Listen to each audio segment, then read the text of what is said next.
আসসালামু আলাইকুম বন্ধুরা, কেমন আছেন সবাই? আশা করি অনেক ভালো আছেন। আমি হাফিজুর রবি স্বাগত জানাচ্ছি পুঠিয়ার রাজবাড়ি থেকে। আজ আমি এসেছি পুঠিয়ার রাজবাড়িতে। বাংলার প্রাচীন এবং প্রত্নতান্ত্রিক নিদর্শনের মধ্যে অন্যতম হলো পুঠিয়ার রাজবাড়ি। তো বন্ধুরা, আজ আমি আপনাদের সমস্ত রাজবাড়ি এবং রাজবাড়ির আশেপাশে থাকা সকল মন্দিরগুলো ঘুরে ঘুরে দেখাবো এবং আপনাদের সামনে তুলে ধরবো এর ইতিহাস। তো চলুন বন্ধুরা, দেরি না করে ভিডিওটি শুরু করা যাক। আমার বাসা রাজশাহীতে, তারপরেও আমি অনেক সকাল সকাল বের হলাম পুঠিয়া রাজবাড়ির উদ্দেশ্যে। রাজশাহী বিভাগীয় শহর হতে পুঠিয়া রাজবাড়ির দূরত্ব মাত্র 32 কিলোমিটার। যারা নাটোর হয়ে আসতে চান তারা রাজশাহীর পূর্বে পুঠিয়া বাজারে নামতে হবে। পুঠিয়া বাজার থেকে রাজবাড়ির দূরত্ব মাত্র 1.5 কিলোমিটার। খুব সহজেই ভ্যান বা অটোতে যেতে পারেন পুঠিয়া রাজবাড়িতে। একটু যেতেই বাম পাশে বিশাল একটি দিঘি শিবসাগর, তার দক্ষিণ পাশে অবস্থিত বড় শিব মন্দির, একটু সামনে দোল মন্দির পেরিয়ে বিশাল রাজবাড়ি। কি চমৎকার একটি প্রাচীন স্থাপনা!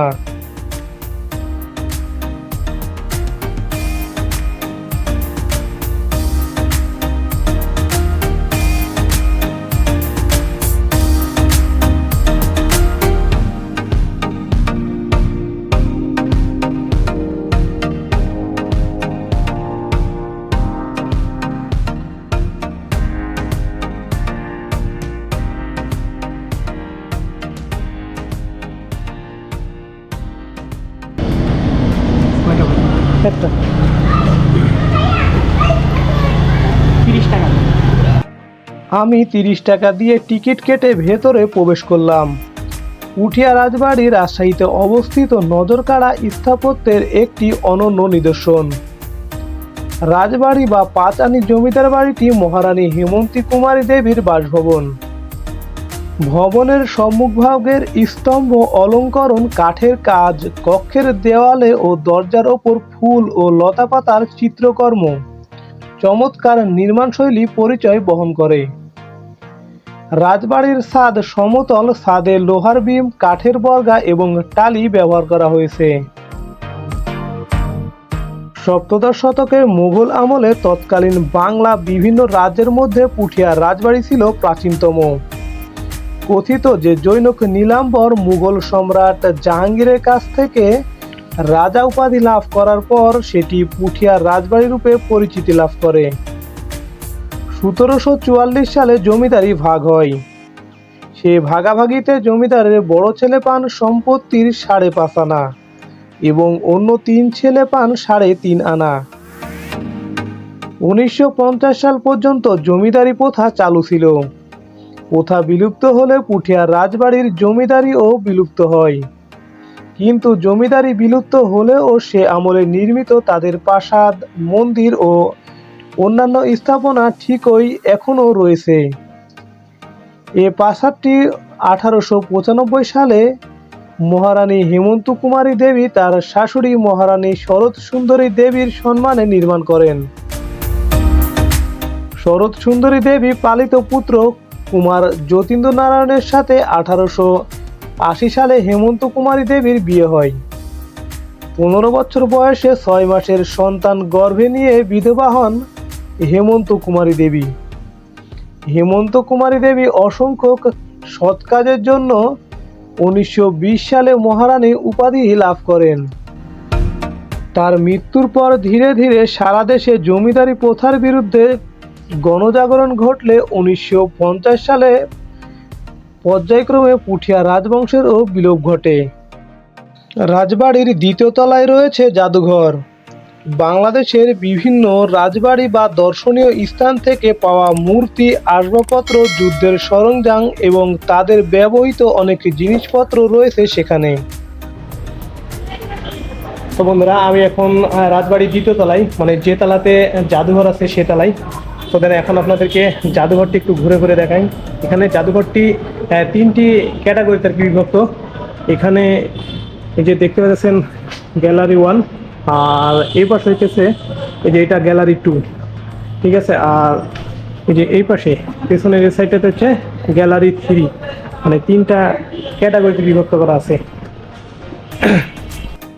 গাইজ আমি এখন প্রবেশ করলাম হচ্ছে গ্যালারি ওয়ানে। তো দেন গ্যালারি ওয়ানে আর কি অনেকগুলো আর কি ফটো দেওয়া আছে। দেন এখানে হচ্ছে দিঘি সহ দোল মন্দির, আর এই পাশে এটা হচ্ছে পুঠিয়ার রাজবাড়ি। দেন সবগুলো আর কি এখানে ছবি আকারে দেওয়া আছে। এখানে ক্ষিতীশচন্দ্রের মঠ, এটা যত সম্ভব হতেছে ওই এখান থেকে 1 কিলোমিটার দূরে। এটা হচ্ছে গোবিন্দ মন্দির।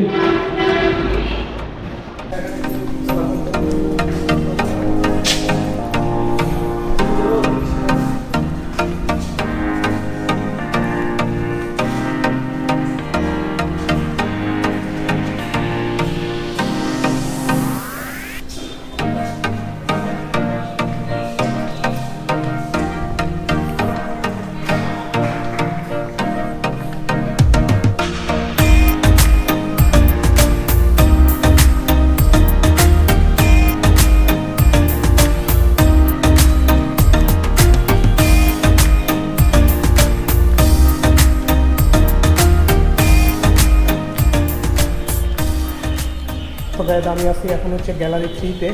দেন গ্যালারি 2-তে আছে বিভিন্ন ধরনের মূর্তি, বিভিন্ন ধরনের দেবদেবীর মূর্তি আছে সেখানে, মানে অনেক কিছু আছে, কিন্তু সেখানে আর কি ভিডিওটা করতে দিতেছে না। তো দেন দর্শকদের শুধু গ্যালারি 2 আর গ্যালারি 3 এই দুটাতে মানে আর কি ভিডিও বা ছবি তোলার আর কি এলাও আছে, তাছাড়া নাই। দেন পুঠিয়া রাজবাড়ি রাজশাহীতে অবস্থিত নজরকাড়া স্থাপত্যের একটি অনন্য নিদর্শন। 1895 সালে মহারানী হেমন্তী কুমারী দেবী ইউরোপীয় স্থাপত্য রীতিতে এই দ্বিতলা রাজবাড়িটি নির্মাণ করেন।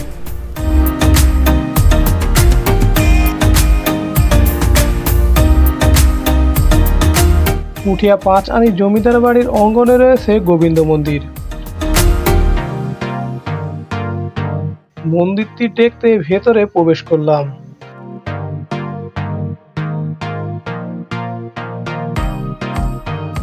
সেখানে দেখলাম রাজবাড়ি এবং মন্দির দেখতে দেশ বিদেশ থেকে অসংখ্য মানুষ এসেছে এখানে।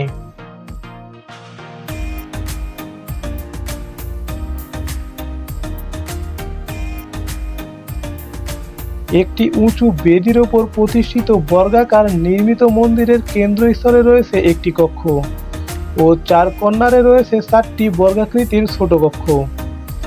মন্দিরের পিলার এবং দেওয়ালে অসংখ্য দেবদেবী, যুদ্ধের সাজসজ্জা, ফুল ইত্যাদি পোড়ামাটির ফলক দ্বারা সজ্জিত। প্রেমনারায়ণ রায় 1800 খ্রিস্টাব্দের প্রথম দিকে এই মন্দির নির্মাণ করেন বলে জানা যায়। এই মন্দিরে এখনো নিয়মিত পুজো দেওয়া হয়।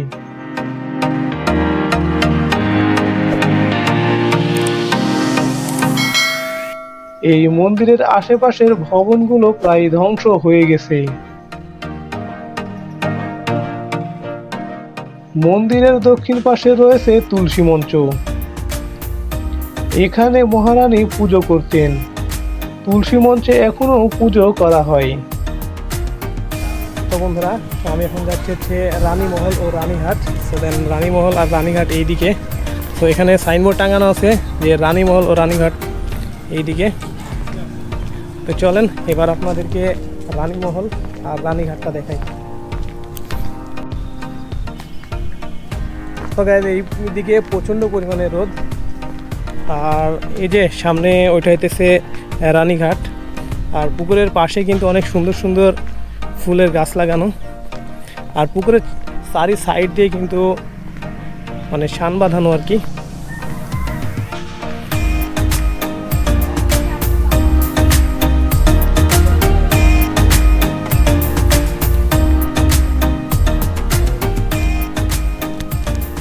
তো বন্ধুরা, এইটাই হচ্ছে হেমন্ত কুমারী দেবীর আর কি গোসলখানা বা রানীঘাট। ছিলেন তিনি এখানেই গোসল করতেন। তো দেখেন কি সুন্দর চারিদিকে আর কি প্রাচীর দিয়ে ঘেরা পুকুরের মাঝখানে, আর এখানেই তিনি আর কি খেলার ছলে গোসল করতেন। আর এই যে এই পাশে অনেক সুন্দর সিঁড়ি তৈরি করা আছে, ওই পাশে বসার জায়গা আছে। আর এখানে শুধু মূলত মহারানী হেমন্ত কুমারী গোসল করতো, তাছাড়া এখানে অন্য কারো গোসল করার অনুমতি ছিল না।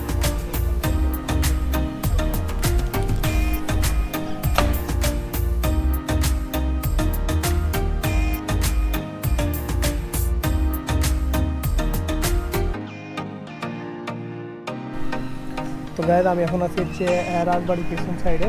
এটাও একটা রাজবাড়ির অংশ। সো দেন এটা কিন্তু একসময় ভূমি অফিস করা হয়েছিল। দেন 2 বছর ধরে এটা এখন আপাতত ভূমি অফিস আবার সরাই নেওয়া হয়েছে। সো দেন এই মানে স্থাপনাটি মানে পরে রং করা, দেখতে পাইছেন অলরেডি কি সুন্দর রং করা। আর যেই কারুকাজগুলো আছে এইগুলা কিন্তু মুঘল আমলেরই, মানে যখন এটা তৈরি করা হয় সেই সময় থেকেই আছে। কিছু কিছু জায়গায় ভেঙে গেছিলো, ওইগুলো আর কি প্রত্নতান্ত্রিক সরকারেরা মানে এটা আর কি পুনর্নির্মাণ করছে।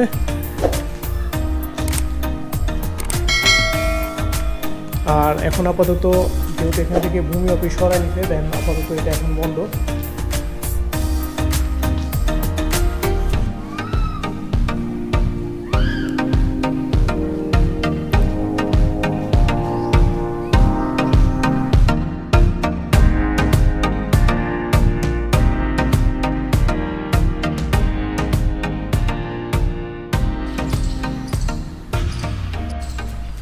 গাইজ এখন যে পাশে আছে এটা হলো রাজবাড়ির পেছনের অংশ। দেন এই অংশ খুবই নিরিবিলি পরিবেশ। আর ওইটাতে মূলত হচ্ছে রানীর আর কি বাসভবন। রানী ওই পাশে থাকতেন, রানীর যে ওই পাশে গোসলখানা আছে, দেন ওইটা থেকে রানীর গোসল কিছু সেরে ওই পাশে এটাতে এসে তিনি কাপড় টাপড় চেঞ্জ করে দেন ওই পাশে যেই বড় মন্দির আছে সেটাতে তিনি আর কি পুজো করতেন।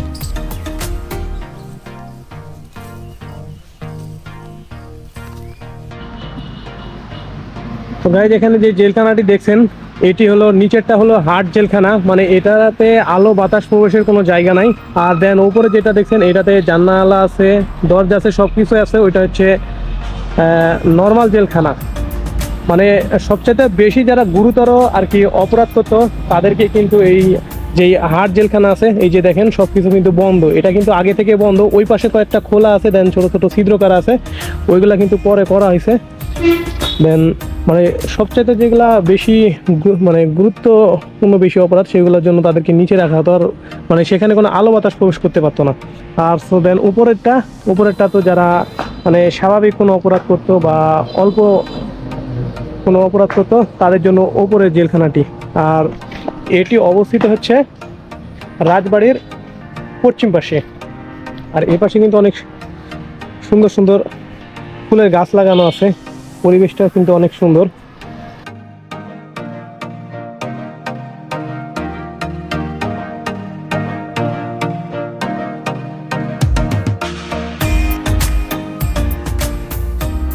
তো গাইজ আমি যাচ্ছি হচ্ছে এখন 4 আনি জমিদার বাড়ি। আর এটা ঠিক হচ্ছে 5 আনি রাজবাড়ির থেকে পশ্চিমে প্রায় 125 মিটারের মতো। আর এই আমার সামনে যে পুকুরটি দেখছেন, মানে পুকুর না, এটা হচ্ছে শ্যামসাগর দিঘি। দেন এই দিঘির হচ্ছে পশ্চিম পাশে হচ্ছে 4 আনি রাজবাড়ি। আর 4 আনি রাজবাড়ির আওতায় কিন্তু 3টা মন্দির আছে। তো বন্ধুরা আমি আছি এখন হচ্ছে 4 আনি জমিদার বাড়ির অঙ্গনে। আর আমার পেছনে এটি হচ্ছে 4 আনি জমিদার বাড়ি। তো জমিদার বাড়ির অবস্থা একেবারে জীর্ণ, মানে 5 আনি জমিদার বাড়িটা এখনও কিন্তু টিকে রয়েছে। আর ওইটা প্রত্নতন্ত্র অধিদপ্তরের আওতায়। তো দেন ওইটা এখন আর কি সংরক্ষণ করা হচ্ছে, কিন্তু এই 4 আনি জমিদার বাড়িটি আর কি প্রত্নতন্ত্রের আওতায় নিয়ে আসতে পারেনি কিছু মামলা জটিলতার কারণে।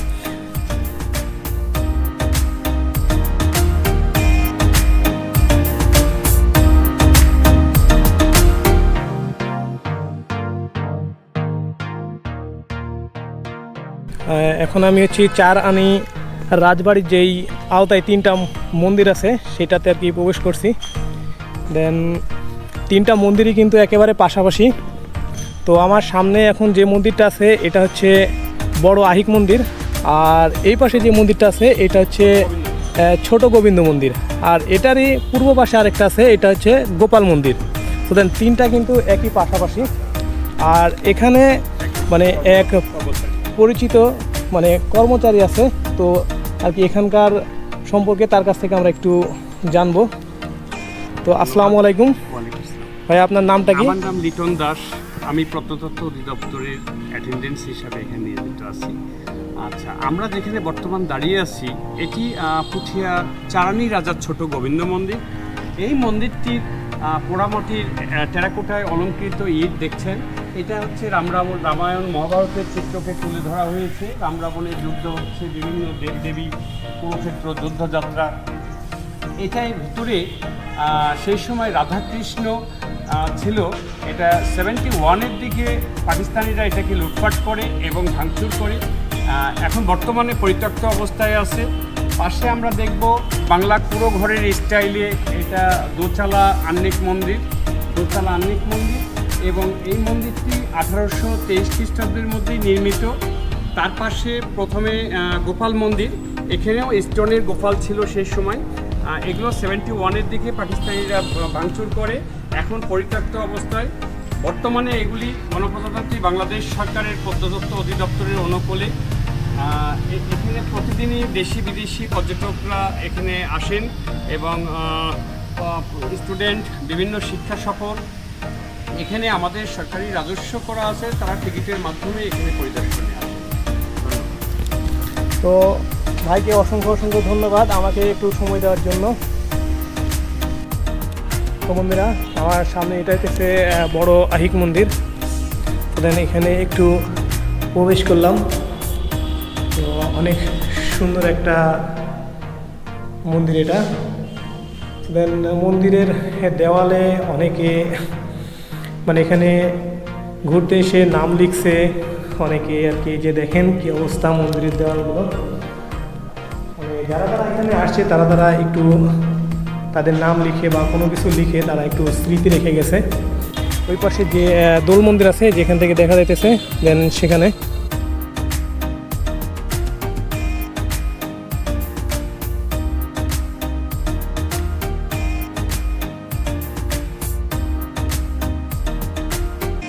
পুঠিয়া বাজারের পাশে শিবসাগর নামক দিঘির দক্ষিণ পাড়ে অবস্থিত বড় শিব মন্দির। 1823 সালে রানী ভুবনময়ী দেবী এ মন্দিরটি নির্মাণ করেন। উঁচু মঞ্চের উপর নির্মিত এ মন্দির। মন্দিরটির দক্ষিণ দিকে সুপ্রশস্ত সিঁড়ি সহ প্রধান প্রবেশপথ। মন্দিরের চারপাশে টানা বারান্দা এবং বারান্দায় রয়েছে 5টি করে প্রবেশপথ। মন্দিরের দেওয়ালে নকশা বা মূর্তি নষ্ট হয়ে গেছে। মন্দিরের উত্তর পাশে অবস্থিত দিঘিতে নামার জন্য বাঁধানো ঘাট।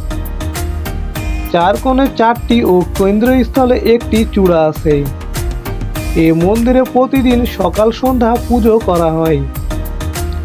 বড় শিব মন্দির সংলগ্ন পূর্ব দিকে শিবসাগর নামক দিঘির দক্ষিণ পাশে জগন্নাথ বা রথ মন্দির অবস্থিত।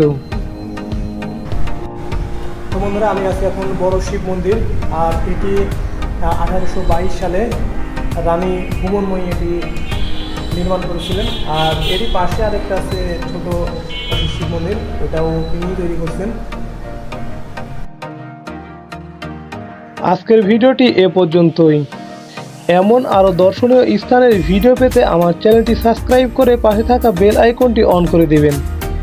আজ আমি হাফিজুর রবি আপনাদের কাছ থেকে বিদায় নিচ্ছি এখানেই।